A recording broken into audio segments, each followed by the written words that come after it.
Danilo Martuccelli, nessa iniciativa conjunta dos 4 programas de pós-graduação. A gente costuma dizer que enquanto a CAPES e o CNPq, lembro do Luciano Mendes falando isso, enquanto o CAPES e o CNPq nos avalia pelo Homo Lattes, em torno de nossas produções individuais no sentido do solitário, nós fazemos nossas atividades conjuntas. Então é muito importante que esses 4 programas de pós-graduação se reúnam por esse momento tão bonito e tão solene, aula inaugural. Aliás, há belíssimas aulas inaugurais, né? Do Foucault, do Durkheim, do Roland Barthes, tudo isso era aula inaugural, viraram livros belíssimos. Hoje a gente certamente terá uma belíssima aula inaugural com Danilo Martuccelli. Acho que para falar do Danilo, a primeira coisa é falar da formosura. É uma bonita pessoa.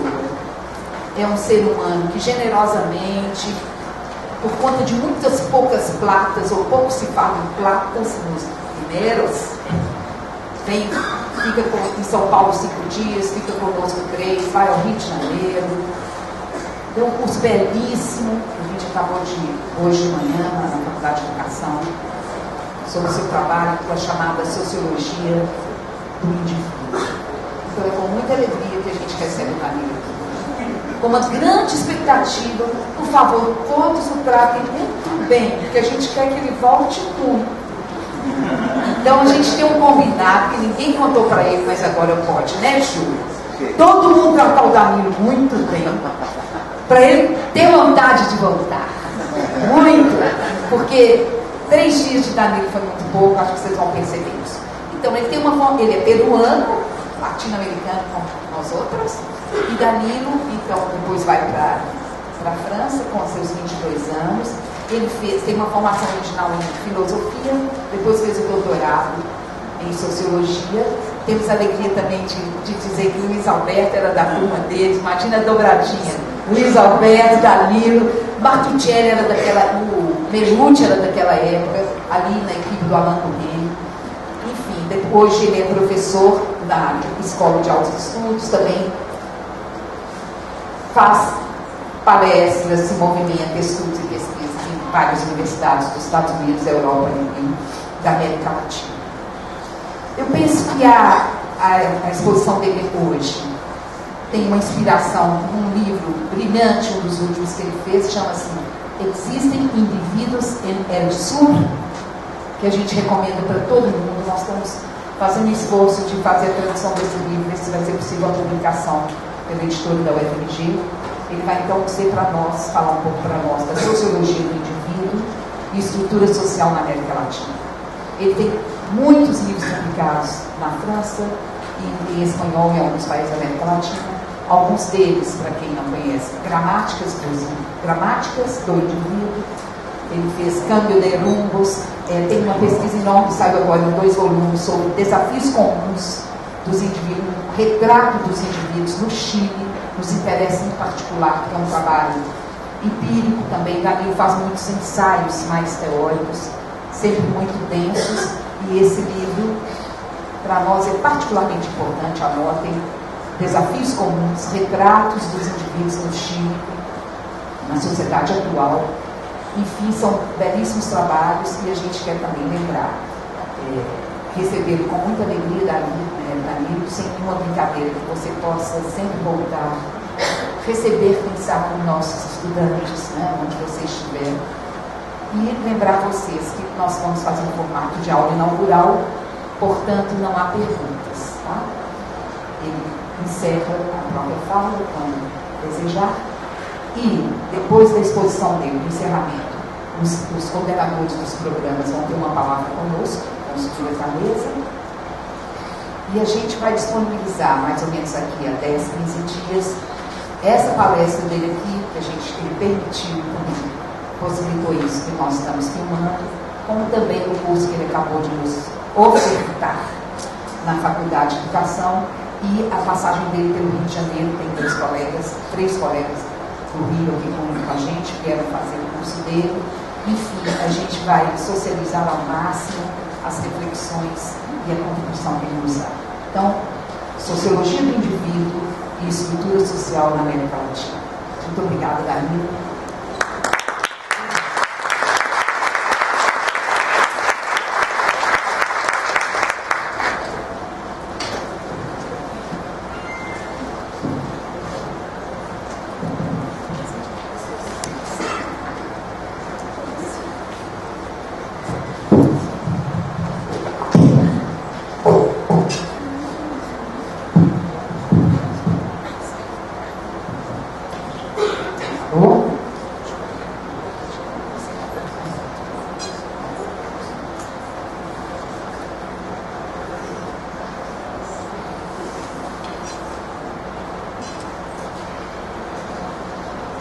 Muchas gracias por la invitación.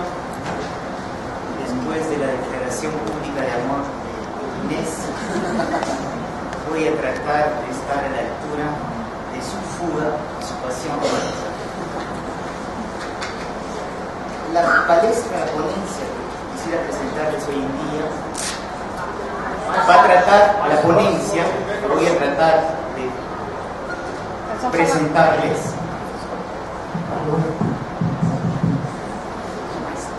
la ponencia que voy a tratar de presentarles va esencialmente intentar explicarles simplemente una escena social imaginaria cuando un individuo del norte, pasen la facilidad de la expresión, se encuentra con un individuo del sur, vuelvan a pasar la facilidad de la expresión. El individuo del norte siempre siente, piensa, percibe que el individuo del sur no es siempre verdaderamente un individuo, que priman elementos comunitarios, colectivos y escasa individualidad. Y el individuo del sur siempre piensa, siente, percibe que el individuo del norte, para decir una expresión argentina, es un boludo, es un tonto. Este encuentro imaginario es el corazón de lo que voy a tratar de explicarles o contarles o analizarles en una hora. ¿Por qué los individuos del norte piensan que no hay individuos en el sur? ¿Y por qué los individuos del sur piensan que los individuos del norte son siempre tontos? Porque los individuos del sur se sienten siempre más activos, más hábiles, más competentes. ¿Por qué esta extraña juxtaposición de representaciones? Comenzaré contándole las historias del individuo del norte y después le contaré la misma historia desde el individuo del sur. El individuo en el norte nace, en tanto que representación dominante, en el siglo XVII y XVIII. Con el advenimiento, lo que se llamó, y todos lo saben en esta sala, la sociedad del mundo moderno, apreció una representación cultural particular. Un individuo soberano, dueño y señor de sí mismo, basado en el derecho de propiedad, es decir, en la emergencia de la poesía, y que a través de una serie de instituciones se convirtió en el héroe de la sociedad. Y nada ejemplifica mejor esta representación cultural, ficcional, fictiva, del individuo soberano que la filosofía política del contrato social. Eso que va de Hobbes a Rousseau, pasando por Locke.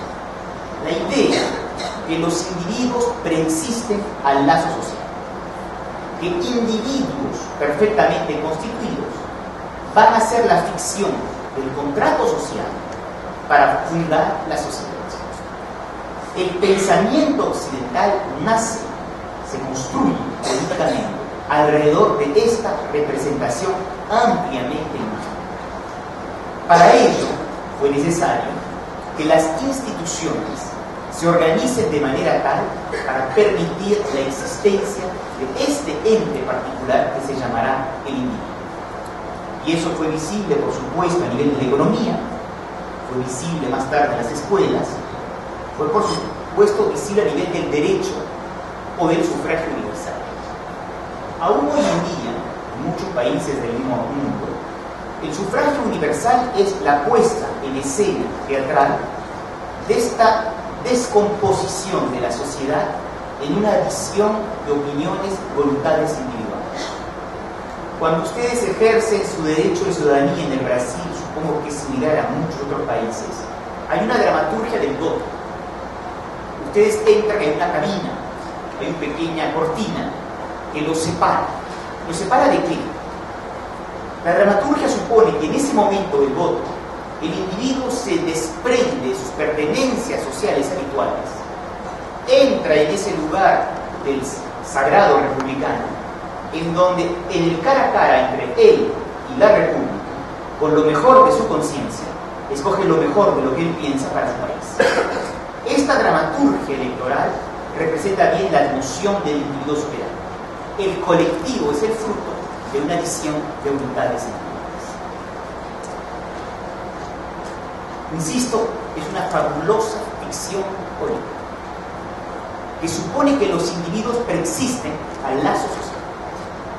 Y esta representación es una de las grandes invenciones culturales de las civilizaciones, porque no existió antes de esta invención del siglo XVII-XVIII, que a veces asocia con el individualismo posesivo una concepción de este tipo de los entes individuales. Para que me empiecen a entender, lo propio de este modelo que se va a inventar en el siglo XVII-XVIII europeo es lo que en la filosofía política se ha terminado llamando, y en la sociología, el individualismo institucional. Hagan un pequeñísimo esfuerzo de abstracción. En todas las sociedades han existido actores con rasgos individuales, pero en todas las sociedades, hasta el advenimiento de este modelo, la individualidad fue considerada una particularización desviada de un modelo único. Había un modelo central a imitar y habían desviaciones particulares que fundaban las individualidades. Lo que se va a inventar en el siglo XVII-XVIII es que el modelo que tiene que representarse es el individuo. Las instituciones, ya no prescriben modelos homogéneos. Las instituciones invitan a los actores sociales a constituirse como individualidades. En el mundo del trabajo, en el mundo de las escuelas, en el mundo del derecho, en el mundo del amor, la individualidad se convierte en la gran expresión, tanto de voluntad institucional, de un modo de representarse los individuos. Todas esas instituciones tenían por objetivo individualizarnos. No es más que el individuo es una desviación de un modelo general. El individuo es el modelo que tiene que ser realizado desde y a partir de prescripciones institucionales. Eso es el fabuloso tránsito que se produce. Para que me entiendan mejor, porque veo rostros perdidos al final de la sala. Siempre han habido historia de amor. Y el relato de la historia de amor tiene variantes diferentes, pero si tomo el relato del siglo XII, en la herejía cátara, en la zona del sur de Francia, la historia de amor siempre es un relato único, extremadamente aburrido. Se ama a alguien que no se puede amar el tiempo que no se la debe amar.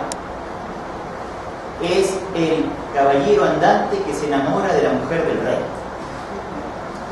Es Romeo que forma parte de un clan que detesta el clan del cual forma parte su amada Julieta. Es, por supuesto, porque las referencias culturales de muchos de ustedes pueden ser más contemporáneas, la historia del Titanic, en donde el horrible Leonardo DiCaprio tiene una historia de amor con la muy bella Kate Winslet. Y la tiene porque la historia de amor funciona. Porque uno viajando en tercera clase, la otra en primera clase, no debía jamás encontrarse.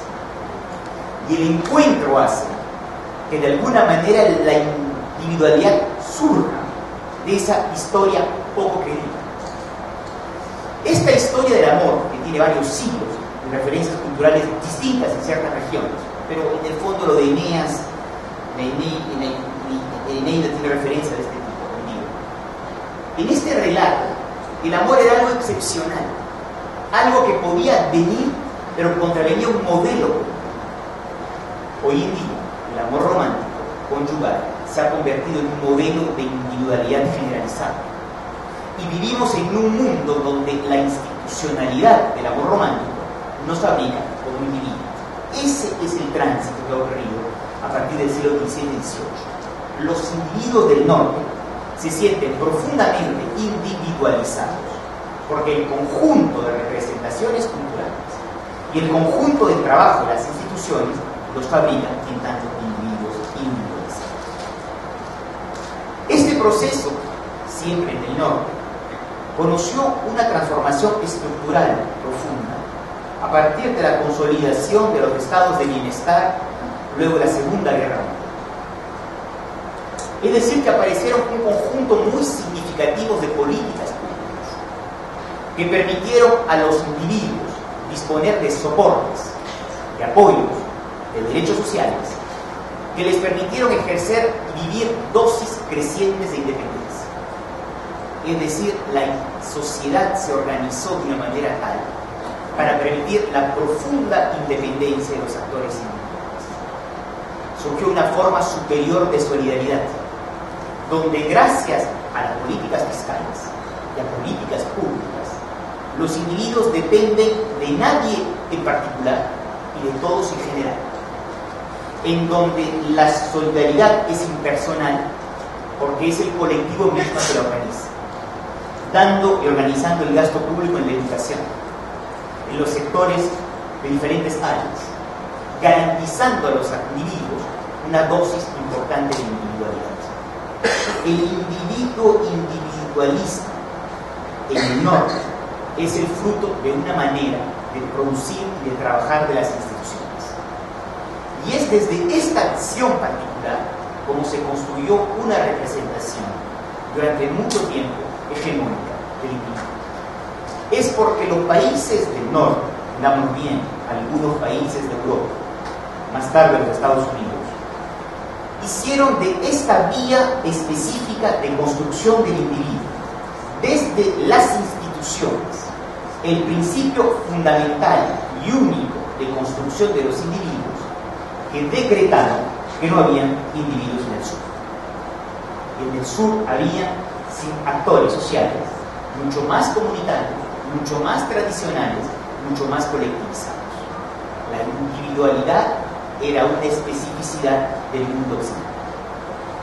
Es por eso que cuando en una encrucijada el individuo del norte cruza el individuo del sur, termina siempre sospechando que su individualidad no es una verdadera individualidad que se lee y se entiende desde marcos colectivos. Llego a lo que es el tema central de esta ponencia, la representación del individuo del sur. Asombrosamente, esta interpretación que los intelectuales de los países del norte forjaron ha sido ampliamente aceptada durante mucho tiempo por lo esencial de los científicos sociales, de los ensayistas, incluso tal vez de los artistas de los países del sur. Es decir, que hubo una asombrosa aceptación de esta representación que en el sur no había individuos. Que individuos había en el norte, y que en el sur no se sabía muy bien lo que había, pero no había, regresaré con esta frase, verdaderas individualidades. Fue, ha sido, es una de las más prodigiosas imposiciones ideológicas que se hizo en los tiempos modernos. La confiscación de una representación de las individualidades de cierto discurso institucional. Aquí, antes de comenzar a avanzar, una pequeñísima distinción analítica muy simple de entender. El término individuo se puede comprender de dos grandes maneras. Ustedes lo pueden comprender como un ente individual, un ente singular, un ente de carne y hueso que existe en cualquier colectivo. Y ustedes lo pueden entender, la distinción de un antropólogo francés, Louis Dumont, como una representación social y cultural específica de ese individuo. Es obvio que el individuo, como ente singular de carne y hueso, existe en todas las colectividades, en todos los momentos históricos. Y es legítimo suponer que una representación cultural del individuo, en tanto que ser moral, basado en el derecho, la autonomía normativa, la independencia económica, es el fruto de un momento histórico. Si ustedes parten de la representación cultural dominante, decretarán que no existen individuos en el sur. Si ustedes parten del problema de los individuos de carne y hueso, podrán hacer la pregunta de otra manera: ¿cuáles son las otras formas de fabricación de individuos que existen fuera de los países centrales del mundo? Insisto, todo es un problema de qué importancia le dan a los términos. O ustedes se apoyan en la representación cultural, o ustedes se preguntan por el tipo de individuo que se fabrica desde las estructuras sociales. Es este segundo camino que voy a tratar de desarrollarles en los minutos que vienen. Pero antes de hacerlo, permítanme tomar algunos minutos para explicarles por qué se aceptó que los individuos no existían en el sur a la sombra de esta representación dominante. Voy a tratar de contárselos muy rápidamente a través de la manera como las ciencias sociales, el ensayismo latinoamericano, aceptó, a veces acríticamente, el veredicto planteado de los países del norte que no había individuos en América Latina. Han habido varios discursos que explican los diferentes momentos de esta representación. El primer gran momento es el más importante, es aquel que se produce en el momento del descubrimiento de América, donde Portugal, España, más tarde Francia, de una manera Inglaterra, van a producir la invención del otro con O mayúscula. Es decir, la representación que en esas tierras que se descubren existe una alteridad particular, un otro ente al cual se le interroga para saber si es o no humano. La famosa pregunta del mundo andino sobre si los indios tienen o no almas, de las cuales habrá más repercusiones y aún hoy en día presencias en los discursos racistas. El otro ha sido expulsado de la común humanidad, y ese otro es a la vez una alteridad radical a la humanidad del hombre blanco, y al mismo tiempo puede ser totalmente conocido por la razón occidental. Fue la primera gran invención a través de la cual se negó la posibilidad de existencia de individuos en el sur. Era el otro, con una O mayúscula. Segundo relato, que es muy posterior, es el relato de las anomalías. Este tal vez es el más importante porque intuitivamente en esta sala, todos ustedes, o la casi totalidad de ustedes, razonan de esta manera. El modelo siempre es lo que sucede en los Estados Unidos y en Europa. Y después hacen una pequeña referencia a lo que pasa en el Brasil. Y lo que pasa en Brasil no es igual a lo que pasa, entre comillas, allá. Y por lo tanto lo que pasa en Brasil es anómalo. Se razona, se piensa en mucho de esas categorías. La anomalía quiere decir que como las cosas no se han dado en Brasil como se han dado en Estados Unidos, la historia brasileña es anómala, como la argentina, la mexicana o la colombiana. Y la anomalía quiere decir que hay algo que no funcionó como debía haber funcionado, que hay una distancia con respecto al modelo. Y la anomalía sigue siendo hoy en día una de las grandes maneras como siguen razonando las ciencias sociales en América Latina. El modelo y la anomalía. Un ensayista, poeta mexicano como Octavio Paz lo ha dicho tal vez con más fuerza que muchos otros. Para Octavio Paz, América Latina nunca llegó a la modernidad, porque jamás hubo lo que él llamó una edad crítica, es decir, una ilustración latinoamericana que puso en cuestión la herencia de la tradición escolástica. Y por lo tanto, como no hubo modernidad en América Latina, por razones que se explican por el peso del orden tutelar, militar, religioso y autoritarios, en América Latina no han habido verdaderas individualidades, habían anomalías. Y las anomalías explicaban por qué desde las estructuras sociales latinoamericanas no aparecían verdaderas individualidades. Tercer discurso, para ustedes mucho más familiar, el discurso del ni. Eso nos encanta en Latinoamérica. En América Latina no ha habido verdaderas clases sociales, no han habido verdaderas naciones, no han habido verdaderos estados y obviamente no han habido verdaderos individuos. En el ensayismo brasilero que decía Sergio Buarque de Holanda, el hombre cordial, o Roberto da Mata con la distinción entre el hombre en la casa y en la calle, la rúa de la escuela, la rúa de la casa, perdón. Son versiones, pero existen las mismas en otros países latinoamericanos que designan esto muy bien. El individuo en Brasil no es un verdadero individuo. Y todo el ensayismo trata de explicar este individuo extraño, a medio camino entre la tradición y la modernidad. Por supuesto, no puede ser un individuo tradicional, comunitario, pero tampoco llega a ser completamente un individuo moderno. Es en este entre dos, en este medio camino, donde se acepta la representación que no hay verdaderos individuos en el sur. Ya Facundo decía, a mediados del siglo XIX, que era suficiente rasgar el traje del occidental argentino para descubrir el poncho del gaucho. Es decir, esta idea de una barbarie detrás de una apariencia de civilización. El mini no somos verdaderos individuos. Y en este camino, por supuesto, progresivamente aparece un cuarto gran relato. Voy a aportar la historia para no aburrir. Que en América Latina no hay verdaderas individualidades porque serían individuos diferentes. Y esa diferencia quiere decir que se construyen más allá de la razón occidental, en el macombismo de García Márquez, en una barbarie siempre activa, en unas individualidades que solo pueden pensarse de los sujetos colectivos y jamás desde las experiencias singulares y personalizadas.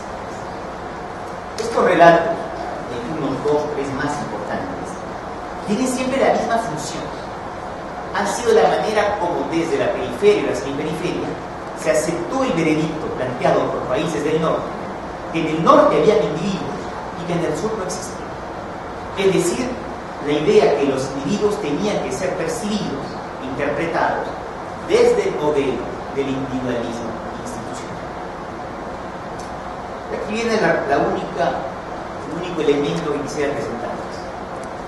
El individuo que se fabrica en América Latina por razones de la estructura social no se explica desde las prescripciones institucionales, se explican más bien desde capacidades en la vida social.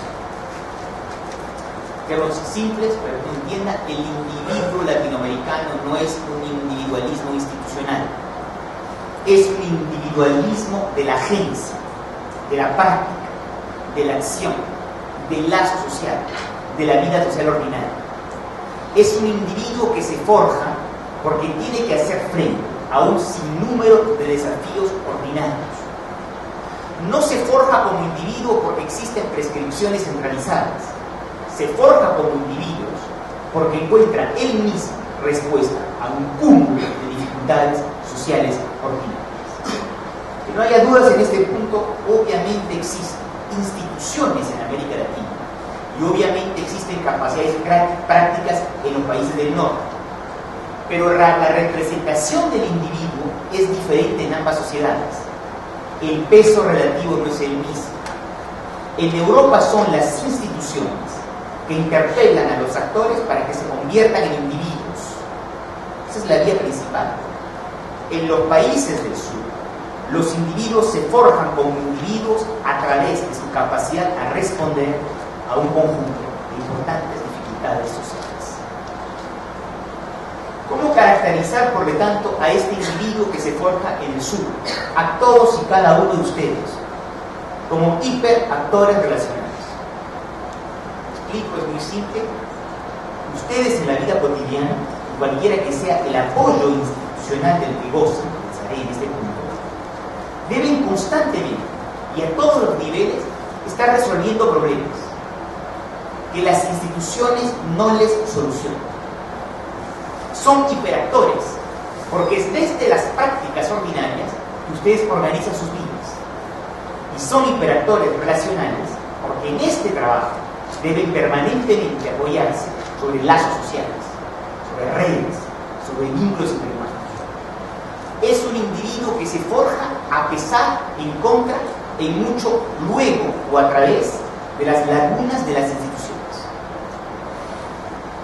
Y regreso por el momento a la imagen con la cual inicié esta ponencia. El individuo en el sur siempre piensa que el individuo en el norte es un tonto. Porque el individuo del norte tiene su vida asistida desde las instituciones y no necesita ser tan astuto, porque las instituciones funcionan, los soportes institucionales existen y por lo tanto no tiene siempre que estar desde su propio ingenio y energía personal resolviendo problemas. El individuo del sur es muy astuto, o se cree muy astuto, porque debe permanentemente, desde la vida social, resolver problemas. Y por lo tanto, considera que el otro modelo de individualidad es un poco tonto, porque no posee esta astucia ordinaria desde la cual organiza por la totalidad de su existencia. Esto es interesante, porque no se explica por culturas diferentes, se implica por historias institucionales y estructuras sociales divergentes. El individuo en el norte está asistido por las instituciones, producido por ellas. El individuo en el sur debe construirse él mismo su soporte a través de los cuales organizar su existencia. ¿Por qué este proceso se da de manera distinta en los dos países? Porque las grandes estructuras sociales en América Latina son muy diferentes. Voy a tratar rápidamente de evocarles algunos otros ejemplos. En primer lugar, en la historia latinoamericana, el punto de apoyo de los actores es rara vez la vida interior y es mucho más las capacidades prácticas. Esto también es muy interesante y muy específico de los países del sur, que es diferente de los países del norte, sobre el significado de la representación. En los países del norte, desde Agustín de Hipona hasta Descartes, el romanticismo alemán, está la idea que los individuos tienen una vida interior y que desde la propia interioridad construyen elementos de solidez relacional. El individuo tiene una fuerza interior. En las representaciones culturales del individuo, específicamente en América Latina, rara vez se le da a la energía psicológica introspectiva el mismo rol. Nuestra literatura, lo he dicho muchas veces en estos días, es más narrativa que verdaderamente introspectiva. Porque lo que nos interesa en la ficción latinoamericana es la manera como se cuentan las cosas, las historias que se narran, mucho más que la solidez de los personajes. Porque los personajes se conciben en la vida social a través de elementos narrativos. Y las novelas brasileñas, las telenovelas brasileñas, son un buen ejemplo de esto, como tantas otras novelas, telenovelas latinoamericanas, donde lo importante es menos personajes en sí mismos. A veces ni siquiera la intriga, generalmente previsible y relativamente repetitiva.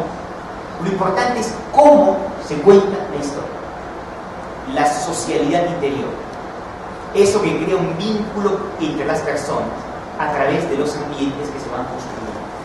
El individuo en el sur es un individuo hiperrelacional, porque su propia interioridad depende de los lazos sociales que va a tener. Este individuo hiperactor relacional se explica porque tiene que resolver él mismo una serie de problemas que en los países del norte son activamente tomados a su cargo por las instituciones. Y esto se explica mucho por elementos que tienen a ver no la insuficiencia, pero la manera particular como funciona el poder en América Latina. El poder es indicativo, no es imperativo. Indicativo quiere decir que es una prescripción más o menos lábil que se aplica a veces y no en otras, en donde existe una asombrosa arbitrariedad en la interpretación de la ley y en donde en muchas situaciones el poder efectivo es insuficiente. Y por lo tanto los actores tienen que aprender desde muy temprano a hacer frente a la arbitrariedad de las administraciones. Es una larga tradición de trabajos de ciencias sociales en América Latina, pero también de la narrativa latinoamericana, para contar en detalle las formas como los individuos tienen que lidiar en tantas situaciones de abuso con la ausencia de poderes instituidos legítimos. Esa ausencia de un poder imperativo o de poderes efectivos legítimos hace que los individuos se construyan muchas veces en América Latina, no solo a distancia, sino incluso desconfiando profundamente de las instituciones. Para muchos de ustedes, será una exactamente en Brasil, pero hay muchos países de América del Sur, en México. Las instituciones no son parte de la solución, son a veces el problema esencial. Y por lo tanto el individuo tiene que aprender desde sus propias energías personales a ir encontrando constantemente soluciones a problemas que son resueltos o corresueltos en otros lugares por las instituciones. Este individuo en el sur, y contándoles la historia, es un individuo que constantemente tiene que buscar la manera de defender su propia existencia, porque el abuso es complicado, porque las normas muchas veces no se respetan, y porque constantemente tiene que hacerse respetar individualmente en todas las situaciones. El superior abusa y tiene que manifestar con toda la apertura posible de su abuso. El inferior tiene que desafiar al superior dentro de ciertos marcos restringidos. Toda la sociabilidad interclase en América Latina, muchas veces grupos étnicos, es de este índole. En la bonita frase de los mexicanos, el que se enoja pierde. Es decir, el subalterno tiene la capacidad de hacer cosas con una lentitud absolutamente estudiada, milimétricamente controlada para desesperar al superior. Que si el superior estalla nerviosamente, pierde. Pero el subalterno no puede afrontar directamente la situación de arbitrariedad en la cual está viviendo. La sociabilidad es un trabajo permanente, en donde hay que afirmar en el cara a cara las posiciones recíprocas. Regreso a la fase a través de la cual Damata, en Brasil, dio alguna representación de este proceso. Usted no sabe con quién está hablando. Esa frase no introduce ningún juego posicional. Las posiciones sociales no están en cuestión. Lo que está en cuestión son las relaciones interactivas en el cara a cara. El subalterno no respeta, no se queda en su posición, y el superior lo coloca en su casa. La democratización en América Latina está transformando la eficacia de ese fenómeno. Pero aquí también el individuo quiere constantemente, desde la vida social, ir encontrando las maneras para asegurar su existencia. Allí tantos trabajos del ensayismo latinoamericano que hablan del ritmo, de la necesidad de tener cintura, de tener habilidades, de saber arreglar situaciones, de ir resolviendo las cosas. Forman parte del sentido común a través del cual los individuos en el sur se autoconstruyen su propia representación social. Y llego al punto que más me interesa. Esta individualidad en el sur produce lo que yo creo se puede llamar el genio político de los latinoamericanos. La idea que el orden social en América Latina se autosustenta en el lazo social. Es una idea fuerte y yo creo original. En la filosofía política clásica occidental, el orden social se concibe desde las normas compartidas, desde el Estado leviatán, impone la ley, o desde integraciones sistémicas como el mercado. En América Latina, la concepción del orden social que se produce es la de una representación donde los actores sociales, desde sus propias acciones, vínculos sociales, autosustentan el lazo social. La continuidad de la vida social en el imaginario latinoamericano no se encuentra en las instituciones, se encuentra en las energías individuales. Nuestras sociedades se autoconciben, en todo caso en América Latina, con la idea que son las energías a través de las cuales los individuos soportan las estructuras. Puede parecer extraño, es una representación tan ficcional como la del individuo y el contrato social. No existe individuo que preexista el pacto social, pero fue una representación que las instituciones hicieron para dar un relato de la organización colectiva. Y bien, en América Latina se vive mucho a través de otra ficción. La ficción de individuos que en sus habilidades pragmáticas, en sus habilidades cotidianas, autosustentan desde el lazo social la continuidad del lazo social. Y es como si el lazo social fuera una continuidad ininterrumpida de encuentros, una manera de pensar desde un marco diferente el lazo social. Esto es, me parece, el genio político latinoamericano, que da una representación diferente de la manera como se concibe el pacto por el cual se fundamenta una sociedad. Este individuo conjunto de factores. Es un actor, un hiperactor, que en las formulaciones las más ordinarias de la vida social tiene algunos grandes rasgos en la manera como los latinoamericanos, me apoyo en la literatura o en estudios de campo que he podido hacer, se enuncian de maneras particulares. Que regreso a las fórmulas que comencé oscilando hace unos momentos. Es un hiperactor, pero no es el self-made man de la tradición occidental. No es un cowboy que atraviesa solo la pradera, buscando ciertas tierras de algunas mujeres. No, buscando ciertas tierras de una mujer. No es un solitario. El self-made man es una representación del individualismo posesivo occidental. El individuo latinoamericano es un hiperactor, pero que siempre reconoce lo que le debe al entorno social, a sus redes, lo que se podría llamar en términos más técnicos los capitales sociales. Es un hiperactor relacional. Y voy a tratar en los minutos de concluir esta ponencia buscarles estos rasgos del actor y la especificidad de los individuales que producen. El individuo en América Latina, cuando ustedes leen las obras sociales o hacen estudios, es un actor que constantemente subraya el esfuerzo personal, las energías. Es un batalador, para decirlo en mal portugués. Es un individuo que tiene el sentimiento que tiene que salir siempre airoso, solo de todos los desafíos de la existencia. Existe una representación de una profunda soledad institucional. La idea que los colectivos se desinteresan de la suerte de los actores individuales. En la título de la novela Destino Alegría en el Perú, el mundo es ancho y ajeno. Para nosotros los pobres, si de memoria la romance, el mundo es ancho y ajeno. Ese sentimiento es común a muchas categorías sociales en América. Y por lo tanto los individuos se piensan constantemente desde las capacidades internas que poseen para poderse enfrentar a los desafíos de la vida. Y primer momento de toda interpretación es este elogio desmesurado del esfuerzo, de la soledad, que yo me construí sola, sin apoyo de nadie, a través de mi propia energía personal. Cuando uno hace el mismo trabajo desde experiencias,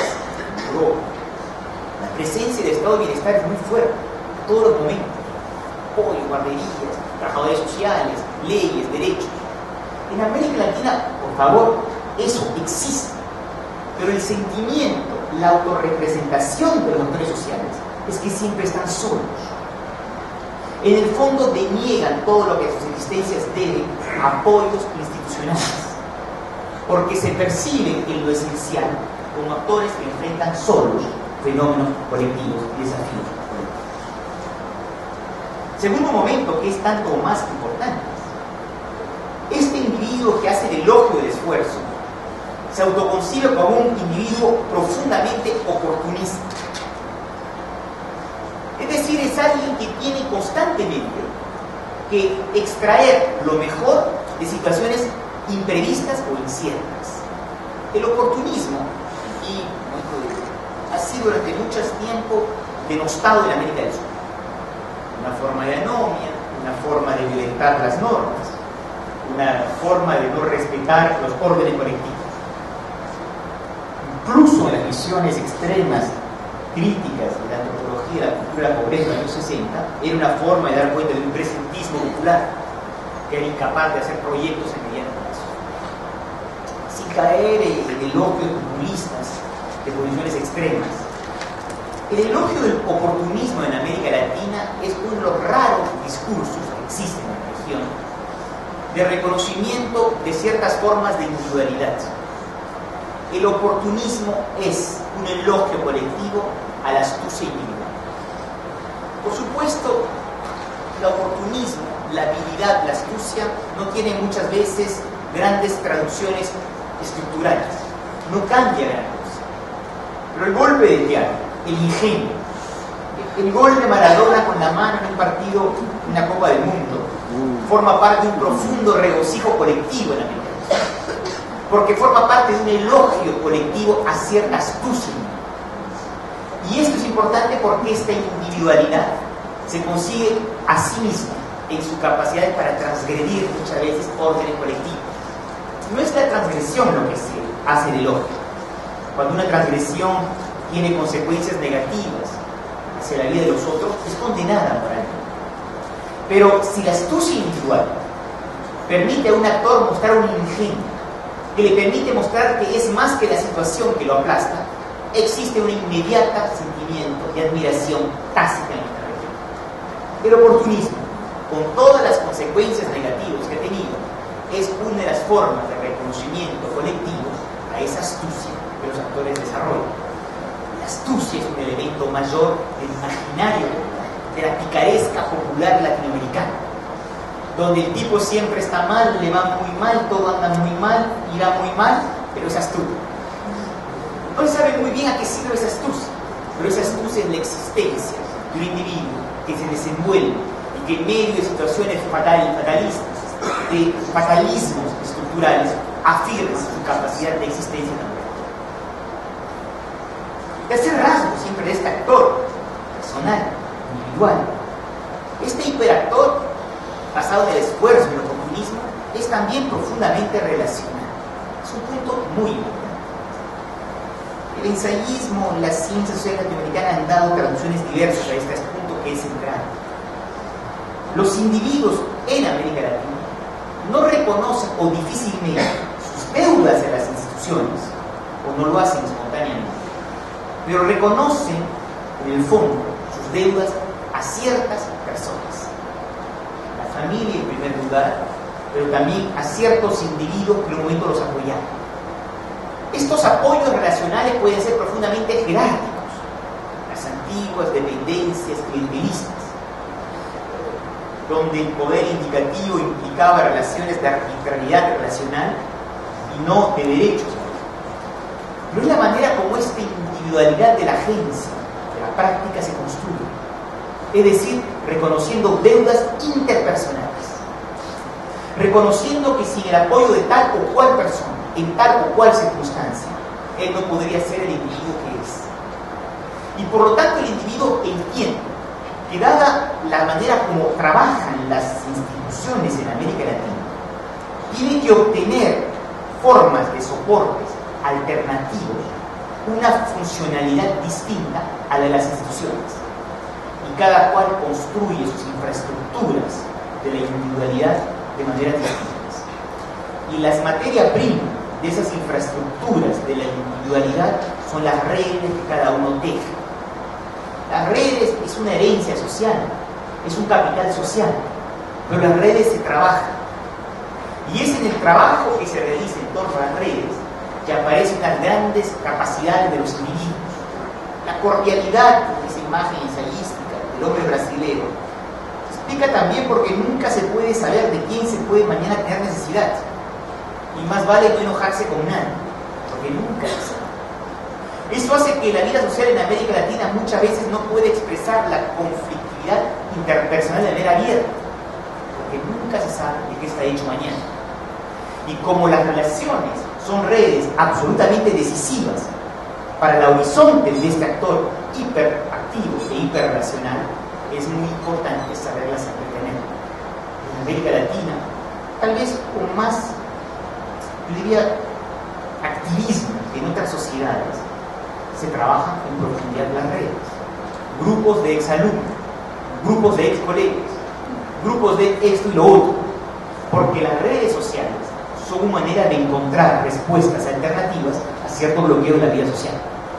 Y muchos latinoamericanos, cuando tienen que hacer una diligencia en tal o cual lugar, tienen que solicitar tal o cual cosa, empiezan a buscar en su agenda si conoce a alguien que trabaja en tal lugar. Es decir, las redes se convierten en un mecanismo hiperfuncional para tratar de anticipar los posibles bloqueos de las instituciones. Funciona de esta representación.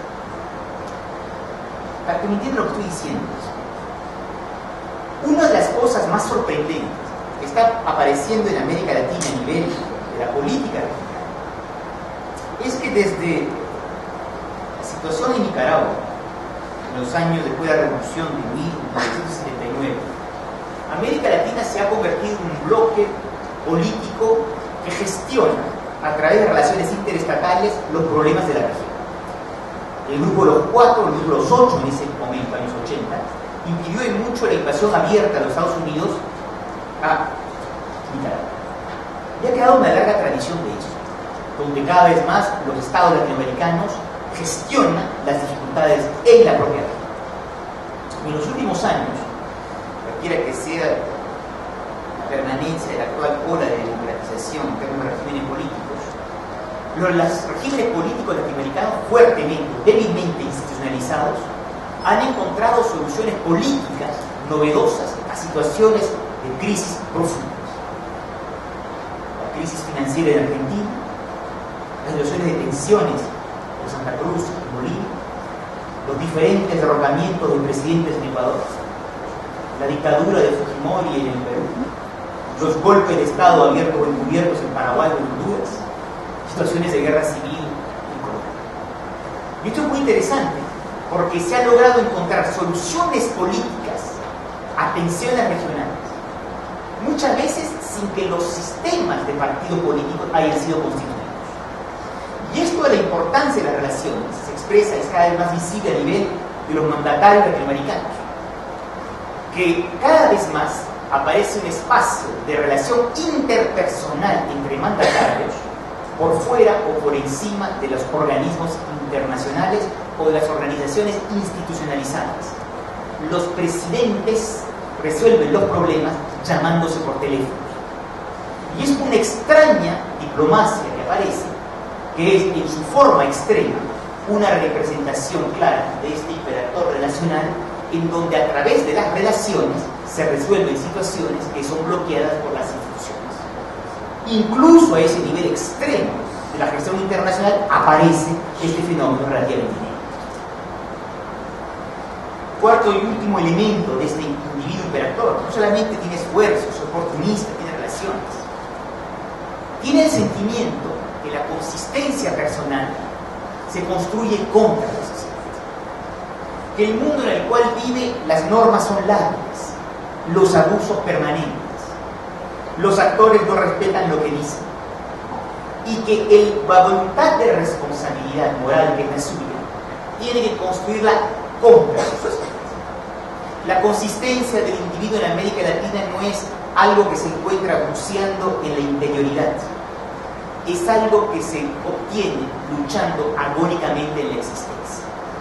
Y todos los latinoamericanos utilizan redes, hacen actos a veces en el límite de la legalidad, pero tienen el sentimiento que de poseer más consistencia personal, más fuerza moral que la sociedad en la cual están viviendo.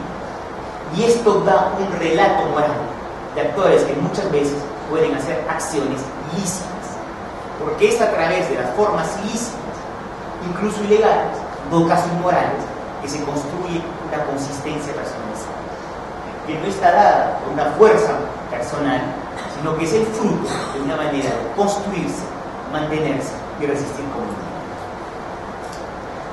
Todo esto para decirles una conclusión muy simple de esta cosa. Si ustedes parten de una representación institucionalizada del individuo, es obvio que con ese modelo cultural no existen individuos en el sur. Pero si ustedes se hacen la pregunta sobre los modos como los individuos se fabrican a sí mismos, desde estructuras sociales disímiles, es evidente que aparecen vías históricas distintas de individuación. Y que la vía histórica de individuación que propuso, organizó, produjo el individualismo institucional, hay una vía histórica de individuación que se construye desde los desafíos del lazo social. Y que en esa forma los actores son más actores porque tienen que encontrar respuestas individuales a un conjunto de dificultades. Lo digo de manera más simple y regresaré a la imagen con la cual comencé esta ponencia. En América Latina se puede poseer dudas sobre muchas cosas, pero creo que no se puede legítimamente tener dudas sobre si existen o no individuos. Los latinoamericanos son hiperindividuos, porque tienen desde la energía personal, desde las capacidades relacionales, desde las consistencias personales que enfrentar la existencia. Y uno extrapolando la pregunta, preguntarse si ciertos individuos del sur son individuos. Hasta el punto, en el fondo, la individualidad es estrechamente dependiente del trabajo de las instituciones. En América Latina, por el contrario, es un continente asombrosamente individualista. Y la vía de individuación latinoamericana, en su hiperactivismo relacional, hace de los latinoamericanos individuos altamente instrumentales y afectivos. Afectivos porque las relaciones son necesarias, instrumentales porque hay que ser siempre actor en todos los momentos de existencia. Y es un continente en donde la concepción del orden social reposa en lo más profundo de las percepciones individuales. Para decirlo de forma metafórica, se puede hacer la pregunta si hay individuos del norte, pero hay la evidencia que los individuos del sur tienen algo, es decir, que existen como actores prácticos, porque la vida social en este continente se ha construido a través de las capacidades activas que todos y cada uno de ustedes tienen para irse desenvolviendo en la existencia. Terminaré contando una cosa muy simple, terminaré con la metáfora inicial. En este momento en América Latina, por razones diversas, que se explica por la aparición de sectores capas medias, un crecimiento económico, una institucionalización creciente de la vida social, unas demandas nuevas de ciudadanía, en América Latina se está discutiendo la necesidad de construir sistemas más estabilizados de órdenes sociales.